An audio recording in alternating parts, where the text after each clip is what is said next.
읽겠습니다. 마가복음 6장 1절부터 6절 말씀입니다. 제가 봉독해 드리겠습니다. 마가복음 6장 1절입니다. 예수께서 거기를 떠나사 고향으로 가시니 제자들도 따르니라.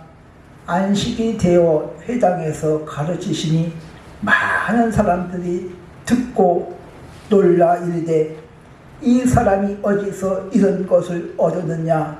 이 사람이 받은 지혜와 그 손으로 이루어지는 이런 권능이 어찌 됨이냐? 이 사람이 마리아의 아들 목수가 아니냐? 야고보와 요셉과 유다와 시몬의 형제가 아니냐? 그 누이들이 우리와 함께 있지 아니하느냐 하고 예수를 배척한지라. 예수께서 그들에게 이르시되 선지자가 자기 고향과 자기 친척과 자기 집 외에는 존경을 받지 못함이 없느니라 하시며 거기서는 아무 권능도 행할 수 없어 다만 소수의 병자에게 안수하여 고치실 뿐이고 그들이 믿지 아니함을 이상히 여겼더라. 아멘. 오늘 말씀의 제목이 아무 권능도 행할 수 없어. 이 말씀을 가지고 함께 은혜 받는 저와 여러분 되어지길 바랍니다. 사람을 대할 때 진심으로 대하지 않고 편견을 가지고 대할 때가 있습니다. 편견은 한문으로 풀이해보면 치우칠 편자, 볼견자, 그러니까 치우쳐서 본다 그 말이야. 그러니까 사람을 볼 때 공정하게 보지 않고 한쪽으로 치우쳐서 그 사람을 평가합니다. 사무엘상 16장에 하나님께서 사무엘에게 이새 집에 가서 그 아들 중에 머리를 기름 부었고 왕으로 택하라 하셨습니다. 근데 사무엘상 16장 6절에 사무엘이 이새 집에 가서 큰아들 엘리압을 보고 여호와의 기름 부음을 받을 자가 과연 주 앞에 있도다 하면서 감탄을 합니다. 그의 외모를 보고 과연 기름 부으신 자가 여기 있도다고 하면서 겉모습을 보고 한쪽으로 치우쳐서 조건만 보고 판단을 합니다. 즉 이거죠. 외모만 좋으면 성품도 좋고 실력도 있고 믿음도 좋은 줄 알아. 외모가 좋다고 해서 다른 거 다 좋지 않습니다. 이때 하나님께서 사무엘에게 이렇게 말씀하십니다. 그의 용모와 키 보지 말라. 이미 내가 그를 시작 버려놓으라. 내가 보는 것은 사람들 같지 아니하니 사람들 시작 외모를 보느니와 나는 뭡니까? 중심을 본다고 말씀하고 있습니다. 이 중심은 가운데 중자에다가 마음 신자니까 내 중심 마음에 뭐가 있냐 그 말이야. 야망이 있냐? 욕심이 있냐? 이 중심에 믿음이 있어야 돼. 믿음! 하나님을 사랑하는 마음이 있어야 돼. 사람을 볼 때 그 사람의 됨됨이를 보아야 되고 성품을 봐야 되는데 외모만 좋다고 해서 다 좋습니까? 그러니까 한쪽으로 치우쳐서 외모를 보고 평가했다 그 말이야. 그 회사에서 신입사원을 지원할 때 능력과 실력을 봐야지요. 이 대기업에서 신입사원을 채용할 때 이력서가 그냥 팍 몇 수십만 통 온다고 합니다. 근데 하는 사람들이 먼저 이력서를 보지 않겠습니까? 근데 어느 대학교 출신, 배경 이런 것을 보고 먼저 떨어뜨린다고 합니다. 그러니까 면접도 보지 않고 이 서류 한 장 보고 그 사람을 떨어뜨리는 것 아니겠습니까? 어느 대학 나오면 실력 좋아 뭐 이런 식이죠. 능력 있어. 그러니까 한쪽으로 치우쳐서 뭡니까? 외모나 조건, 어떤 배경, 스펙만 보고 그 사람을 평가하는 것 아니겠습니까? 그게 편견이야. 오늘 말씀은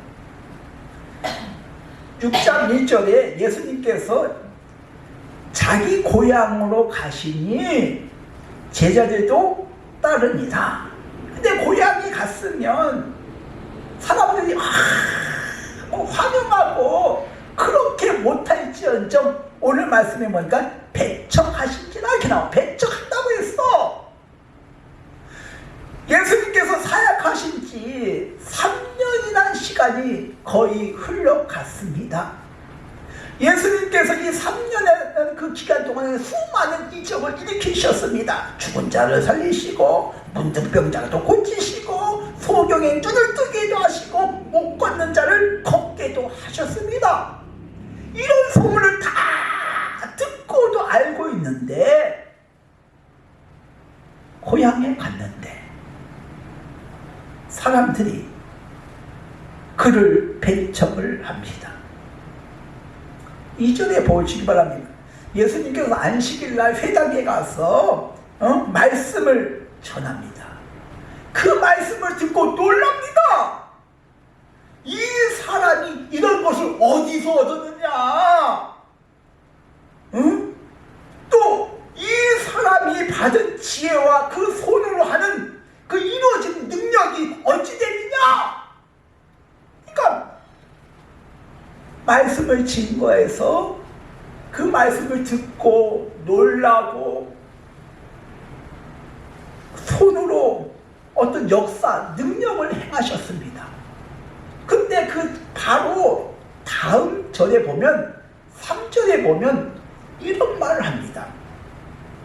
이 사람 목수의 아들인데 어떻게 그런 일을 행해? 즉 3절에 보면 그의 형제 야고보, 요한, 유다, 시몬 뭡니까? 또 누이 동생도 우리와 함께 있다 그 말이야. 즉 목수의 아들이 어떻게 그런 일을 행해? 직접 눈으로 보고 듣고 근데도 믿질 않아. 왜? 그 당시에 목수는 무시받는 직업이었습니다. 한참 그런 보잘것없는 집안의 아들인데 어떻게 그런 일을 행해? 목수의 아들이 우리를 가르친다는 건 말이 돼? 그런 생각을 가졌습니다. 그 집에 대해서 너무나도 빠삭하게 잘 알고 있는데 그 집의 형제들 야고보, 요셉, 유다 우리와 함께 있지 아니하느냐? 어렸을 때부터 커가는 모습을 다 지켜봤어. 함께 놀기도 하고 함께 무슨 어떻게 살아왔는지 다 알고 있어. 근데 이런 권세가 이런 능력이 어떻게 있을 수 있어? 예수님을 배척을 합니다. 오늘 예수님의 형제들이 나오지 않습니까? 6장 3절에 야고보와 유다. 야고보를 쓴 사람이 예수님의 동생, 육신의 동생입니다. 유다서를 쓴 사람도 예수님의 육신의 동생 유다입니다. 예수님께서 막 병자를 고치시고 물고기 2마리와 보리떡 5덩어리로 장전 5,000명을 막 먹이니까 사람들이 가는 곳마다 막 따라다녀. 그를 뭡니까? 억지로 임금을 삼으려고 합니다. 그때도 야고보와 유다는 내 형이야. 무슨 하나님의 아들이야. 무슨 구원자야. 무슨 그리스도야. 예수님을 안 믿었어요. 그냥 내 형이야.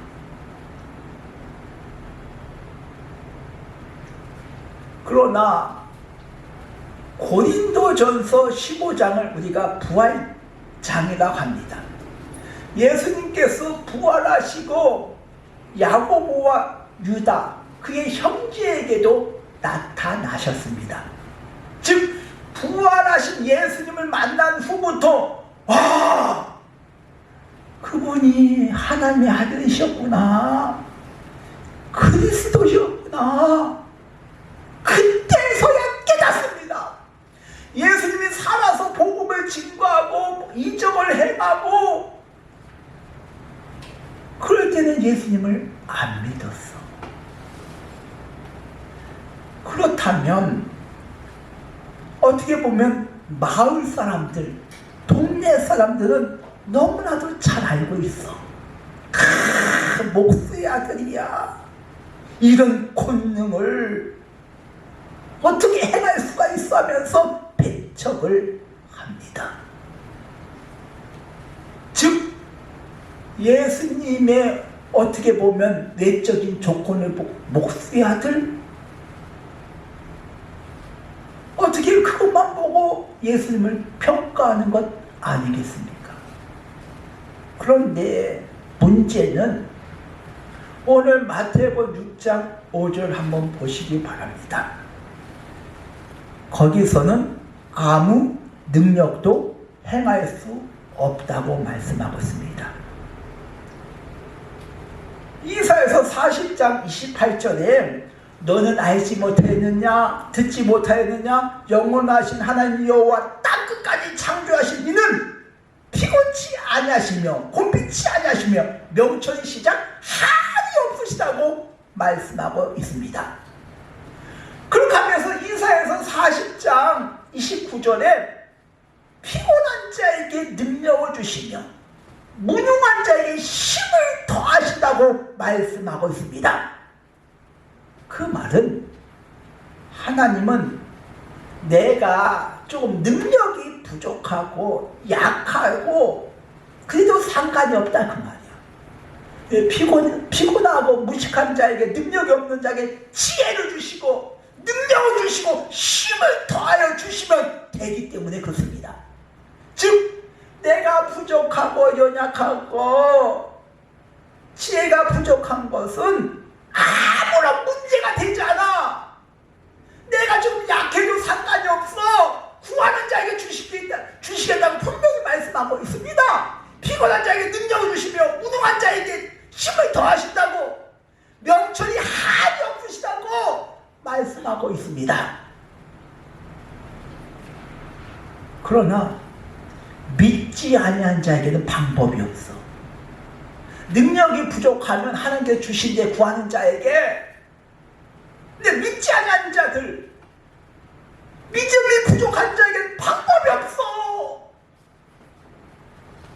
누가복음 15장 17절에 예수님께서는 병을 고치는 주의 능력이 예수님과 함께 하더라. 병을 고치는 능력이 예수님과 함께 한다고 말씀하고 있습니다. 예수님은 못 고칠 질병이 없습니다. 근데 야고보서 1장 5절에 이렇게 말합니다. 너희 중에 누구든지 지혜가 부족하면 모든 사람에게 후히 주시며 꾸짖지 아니하신 하나님 앞에 구하라. 구하래. 꾸짖지 아니하시고 구하는 자에게 그럼 주시겠다고 말씀하고 있습니다. 근데 야고보서 1장 6절에 오직 믿음으로 구하고 조금도 의심하지 말라. 의심하는 자에게 마치 바람에 밀려 요동하는 바다 물결과 같으니 이런 사람은 무엇이든지 주께 얻을 생각을 하지 말라고. 의심, 믿음이 없는 자는 무엇이든지 주께 얻을 생각을 하지 말래. 그러니까 이사야서 40장에 하나님께서는 우주 만물을 창조하시고 지혜와 명철이 한이 없으시고 피곤한 자에게 능력을 주시고 무능한 자에게 힘을 더하신다고 분명히 말씀하고 있습니다. 근데 믿음 없는 자에게, 의심하는 자에게는 무엇이든지 주께 얻을 생각을 하지 말라고 말씀하고 있습니다. 능력이 부족하면, 지혜가 부족하면 얼마든지 주실 수 있다 그 말이야. 주시겠다 말씀하고 있습니다. 그러니까 내가 좀 연약하고 나약해도 상관이 없다 그 말이야. 내가 조금 부족하고 실력이 없어도 상관이 없다 그 말이야. 그러니까 하나님께서, 예수님께서 원하시는 것은 시작 믿음이다 그 말이야. 믿음. 마태복음 8장 백부장이 나옵니다. 백부장이 자기 하인이 중풍병으로 괴로워하니까 예수님 앞에 나와서 간구하죠. 이때 마태복음 8장에 보니까 예수님께서 내가 가서 고쳐주겠다 이렇게 말합니다. 이때 백부장이 뭐라고 말씀하고 있습니다. 주여 내 집에 오심을 감당치 못합니다. 다만 말씀만 하고서 그리하면 낫겠나이다. 이때 예수님께서 백부장에게 이런 말씀합니다. 가라, 네 믿음대로 시작 되지어다. 누구대로? 백부장 믿음대로 되지어다. 하인이 즉시 나은지라. 믿음. 마태복음 9장에도 두 맹인이 다윗의 자손 예수여 막 부르짖죠. 이때 예수님께서 질문합니다. 이 맹인에게 내가 이 일을 능히 할 줄을 믿느냐? 대답하되 주여 그리하오나이다. 이때 마태복음 9장 19절에 예수님께서 그 눈을 만지시며 네 믿음대로 시작 되라. 믿음대로 되라. 마가복음 5장에도 12의 혈증 여인이 나오지요. 의사도 찾아갔는데 가지고 있는 재산만 다 날리고 아무런 효용이 없었다고 말씀하고 있습니다. 예수님의 소문을 듣고 예수님을 찾아갑니다. 사람들이 많아가지고 그래서 이 열째 혈증 여인이 예수님의 옷깃만 만져도 시작 나을 수 있다는 그런 믿음으로 예수님을 옷깃을 만집니다. 그러니까 믿음으로 만질 때 혈증 근원이 말랐다고 말하고 있습니다. 이때 예수님께서 마가복음 5장 30절에 나에게서 능력이 나갔다고 말하고 있습니다. 그렇게 하면서 예수님께서 마가복음 5장 34절에 따라 네 믿음이 너를 구원하였느니라. 네 믿음이. 예수님의 치유의 역사를 본 사람은 네 믿음대로 될지어다. 네 믿음이 너를 구원하였도다. 믿음이야, 믿음. 응? 즉 믿음대로 될지어다. 믿음이 너를 구원하였도다. 믿음을 보시고 즉 믿음의 역사가, 이런 치유의 역사가 일어난 줄 믿습니다. 오늘 마가복음 6장 5절 거기서는 아무 능력도 행할 수 없어. 거기서는 믿지 아니하고 예수님을 받아들이지 못해 배척을 해.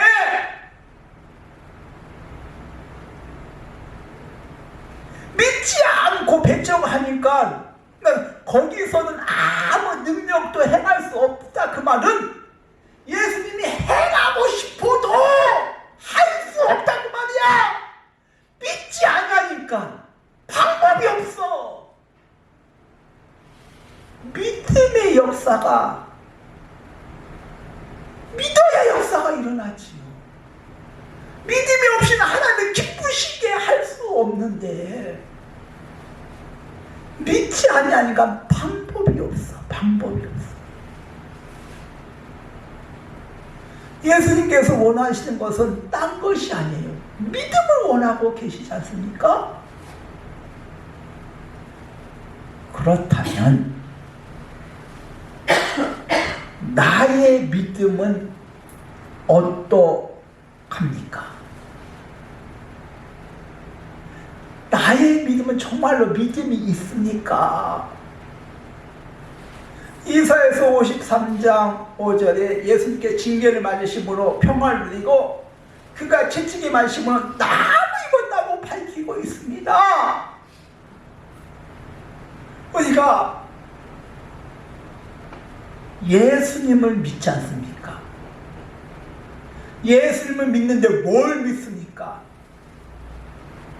예수님께서 날 위해서 채찍에 맞으시고 징계를 맞으시고 나 대신 십자가상에서 물과 피를 다 흘리시고 죽으시고 3일 만에 부활하신 것, 그건 믿는 것 아니겠습니까? 이 사실을 믿어줘야 돼. 이 사실 내가 지식적으로 아니라 내가 믿어야지 그것이 아니라 믿어줘야 돼. 느껴져야 돼.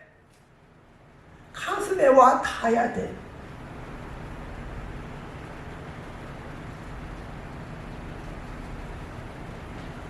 이 사실이 믿어지는 역사가 임하기를 주님의 이름으로 축원드립니다. 예수님께서 나에게 할 수 있거든 무슨 말이냐, 믿는 자에게 능치 못할 일이 없느니라. 능치 못할 일이 없다고 말씀하셨습니다.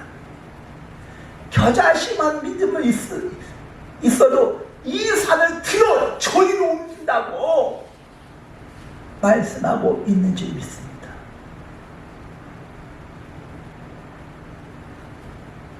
예수님께서 거기서는 믿지 않은 자에게 아무것도 할 수 없다고 말씀하고 있지 않습니까? 저와 여러분은 믿음으로 예수 십자가에 보혈 피로 그가 징계 맞으면 땀을 입었고 그가 징계 맞음으로 평화를 누린다고 주여 지금 역사해 주시옵소서. 내가 믿나이다. 믿음을 달라고. 그래서 치유와 회복의 은혜가 일어나는 한 주간 되어지기를 주님의 이름으로 축원드립니다.